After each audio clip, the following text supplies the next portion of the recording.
오늘은 창세기 결정연구 3회 메시지 5번을 읽겠습니다. 메시지 5번의 제목은 장자권입니다. 로마 숫자 1번. 하나님께서 사람이 그분의 형상을 갖고 그분을 표현하며 그분의 통치권을 만물에게 행사함으로 그분을 대표하도록 창조하셨기 때문에 태어날 때부터 모든 인간은 장자권을 갖고 있다. 장자권은 하나님을 표현하고 하나님을 대표하는 출생에 의해 얻는 권리이다. 그러나 타락한 모든 사람은 하나님에게서 독립함으로써 이 장자권을 팔았다. 로마 숫자 2번. 성경에서 장자권은 마다들의 특별한 몫이다. 성경 전체에 따르면 장자권은 정해진 몫의 2배의 땅과 제사장 직분과 왕의 직분을 포함한다. 로마 숫자 3번. 창세 전에 하나님은 야곱이 장자권을 얻도록 야곱을 선택하시고 미리 정하셨다. A. 하나님께서 그분의 선민에게 주시려고 의도하신 이 장자권은 하나님을 표현하는 것과 하나님을 대표하는 것과 하나님의 왕국에 참여하는 것을 포함한다. B. 에서가 장자권을 경시하고 야곱이 장자권을 산 일에서 하나님은 그분의 선택의 목적을 이루시기 위하여 그분의 주권을 행사하셨다. C. 에서에게서 야곱에게로 장자권이 옮겨진 것은 장자권을 받는 것이 우리의 타고난 출생이나 노력에 속한 문제가 아니라 하나님의 미리 정하심과 주권에 속한 문제라는 것을 계시해준다. D. 비록 야곱이 장자권을 얻었을지라도 빼앗는 사람에게서 하나님의 왕자로 변화되고 성숙되기 전까지는 그것을 누리지 못했다. 이처럼 야곱은 성숙함으로 장자권을 누리는 것에 대한 본이다. 로마 숫자 4번. 하나님은 맏아들인 르우벤에게 장자권을 주려고 의도하셨지만 르우벤은 더럽혀졌기 때문에 그 장자권을 잃어버렸다. 장자권은 르우벤에게서 요셉에게로 옮겨졌는데 요셉은 그러한 더럽힘으로부터 도망쳤고 정해진 몫의 2배의 땅을 받았다. 로마 숫자 5번.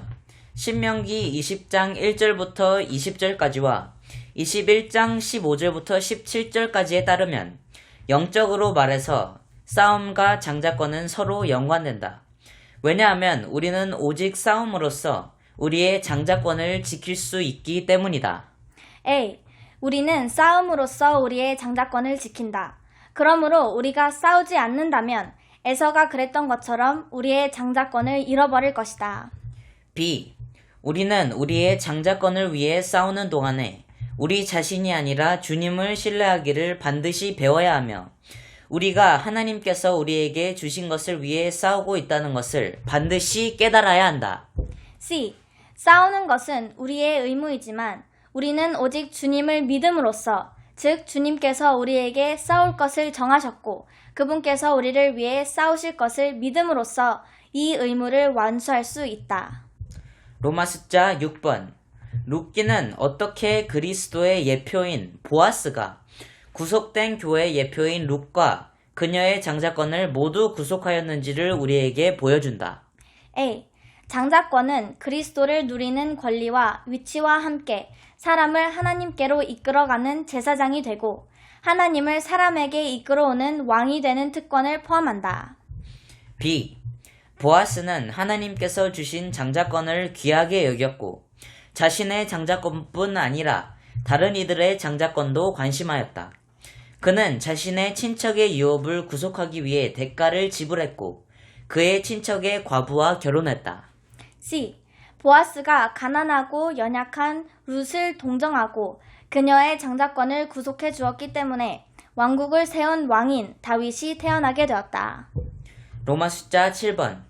마태복음 21장 28절부터 31절까지에서 우리는 장자권이 이스라엘에게서 교회에게로 옮겨진 것을 본다. A.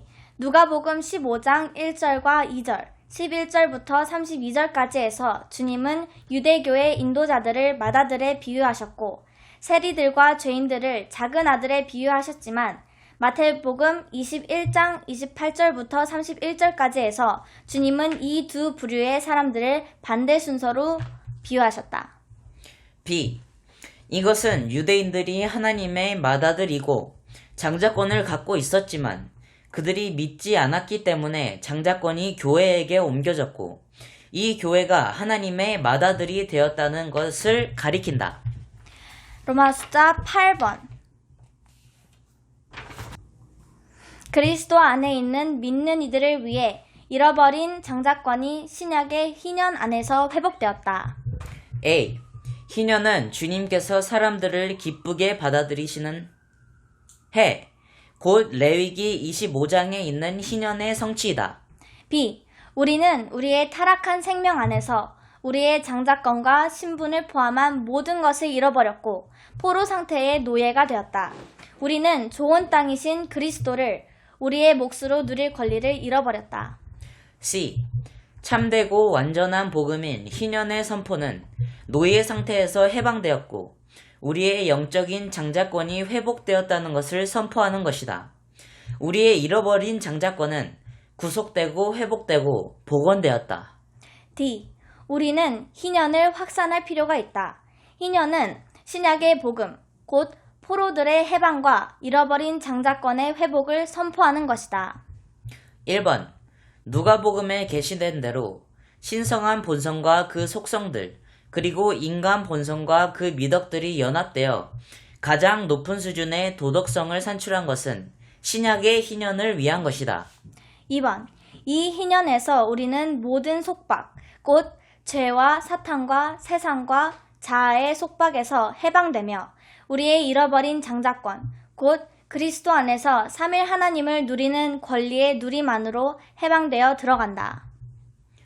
로마 숫자 9번. 히브리서 12장 16절은 믿는 이들에게 한 그릇의 음식을 위하여 장자권을 팔아버린 에서처럼 되지 말라고 경고한다. A.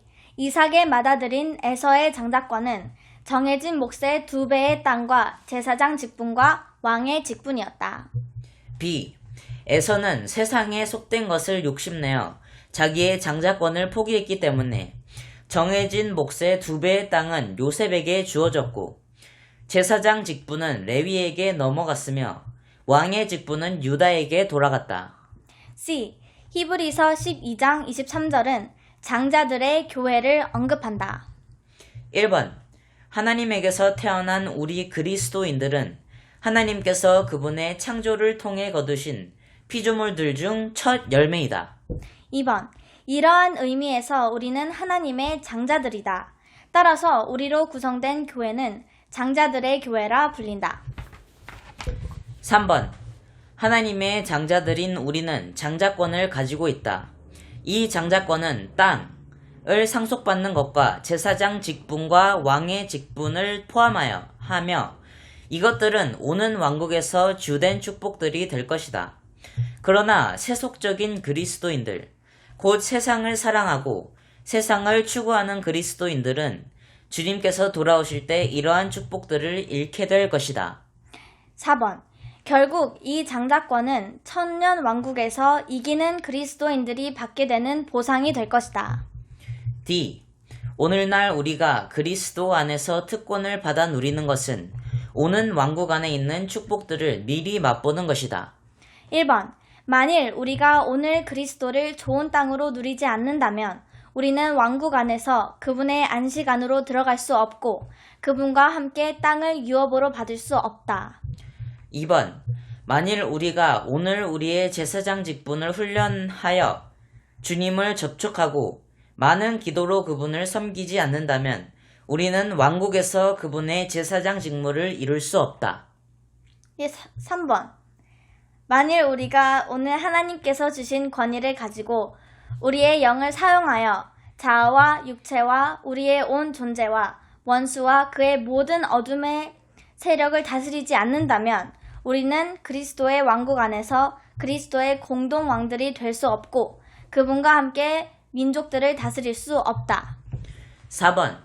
오늘 우리가 그리스도를 누리고 제사장 직분과 왕의 직분을 실행하는 것은 장차 올 시대에 우리가 그리스도의 왕국에 참여할 수 있도록 우리 자신을 예배하며 자격을 갖추는 것이다. 메시지 5번을 마치겠습니다.